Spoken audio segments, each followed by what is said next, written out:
एक छोटे से गांव में एक गरीब मगर खुददार लड़का रहता था जिसका नाम अदील था।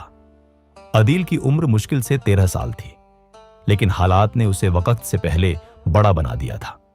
उसके पिता कुछ साल पहले एक हादसे में चल बसे थे और मां दिन रात सिलाई करके घर का खर्च चलाती थी। अदील की एक छोटी बहन थी, हिना। वह सिर्फ 8 साल की थी, मगर हमेशा हंसती मुस्कुराती रहती, जैसे गरीबी ने उसके दामन को छुआ ही ना हो। अदील को अपनी बहन से बेहद मोहब्बत थी।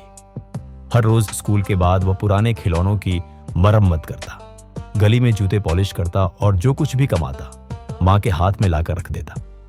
उसने कभी शिकायत नहीं की, न कभी थकान का जिक्र किया। एक दिन अचानक हिना की तबीयत बहुत बिगड़ गई। वह बिस्तर से उठ भी नहीं सकी। मां जब उसे डॉक्टर के पास ले गई तो पता चला कि हिना को दिल की एक दुर्लभ बीमारी है, जिसका इलाज सिर्फ शहर के बड़े अस्पताल में मुमकिन है और उसके लिए कम से कम 2 लाख रुपये चाहिए थे। मां की आंखों से आंसू थम नहीं रहे थे, लेकिन अदील की आंखों में आंसू की जगह एक फैसला था।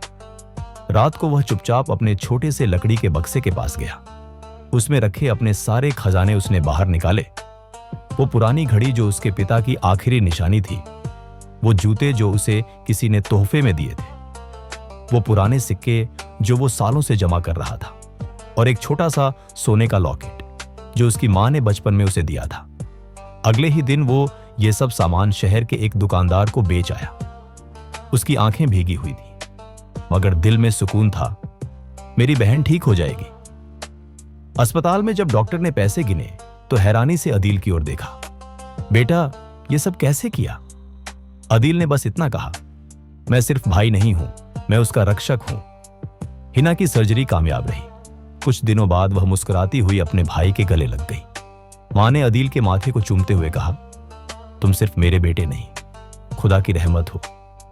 यह कहानी हमें सिखाती है कि भाई बहन का रिश्ता सिर्फ खून का नहीं, बलिदान, मोहब्बत और यकीन का होता है। एक भाई जो सब कुछ खो सकता है, लेकिन अपनी बहन की मुस्कान कभी खोने नहीं देता।